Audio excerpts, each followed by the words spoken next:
Bonjour à tous, je suis ravie de vous retrouver aujourd'hui sur le jardin de biodiversité puisque le mois de mai est arrivé et qu'il est donc temps d'installer toutes nos plantes au potager.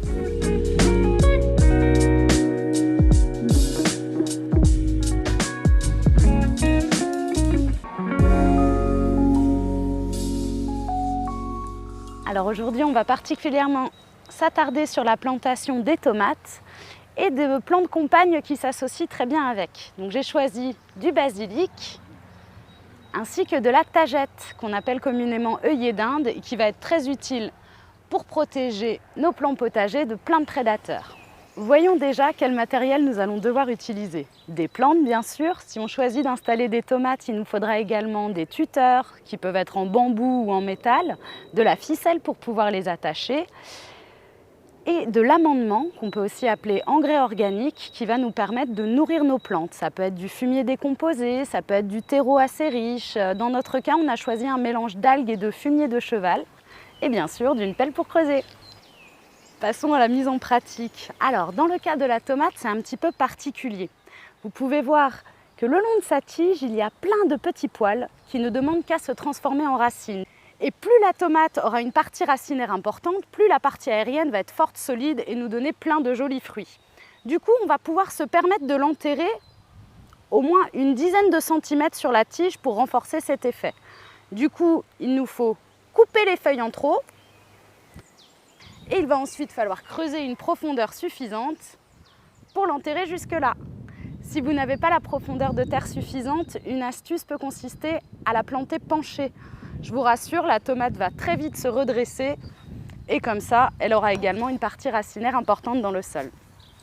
On vérifie si la profondeur est suffisante avec notre plan. On peut alors rajouter un petit peu d'amendement au fond du trou. Évitez de trop en mettre, ça pourrait brûler les racines des plantes. Si mes plantes ont chignonné, je détache doucement les racines. Puis j'installe mon sujet.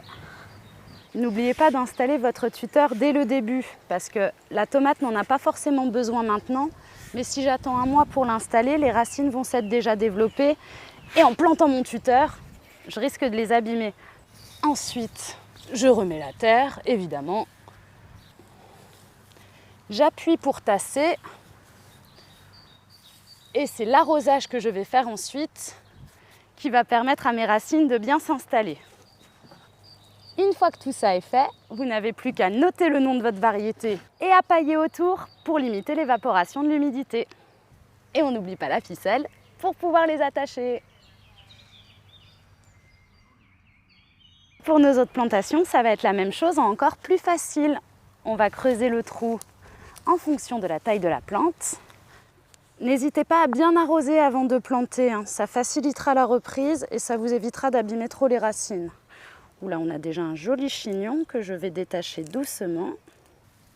Et hop, c'est installé. Souvent, les plantes annuelles, de toute manière, vous pouvez vous permettre d'enterrer un petit peu la tige, ça va se transformer en racine. Comme à chaque fois, il y a des exceptions, évitez d'enterrer la tige des courgettes, des concombres, des courges. Elles n'aiment pas et ça pourrait risquer de les faire moisir. On termine avec notre petit basilic. Pour revenir sur les besoins en nutriments et vous aider à associer les plantes, dites-vous qu'une laitue aura forcément besoin de moins de nourriture qu'un chou, que tous les légumes qu'on dit légumes fruits, les tomates, les concombres, les courgettes, encore plus les courges, ont besoin de beaucoup de nourriture pour pouvoir développer des gros fruits comme ça. Donc on va éviter d'associer entre elles des plantes qui ont des besoins importants en nutriments.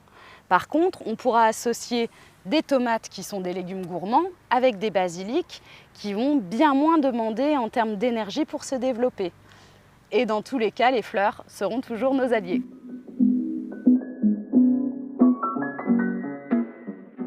En résumé, pour installer vos plantes au potager, il faut choisir leur emplacement, les espacer suffisamment, creuser, rajouter de l'engrais organique, c'est tout simplement de la nourriture pour les plantes.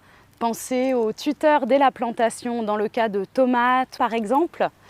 Ne pas oublier d'arroser et profiter de son jardin.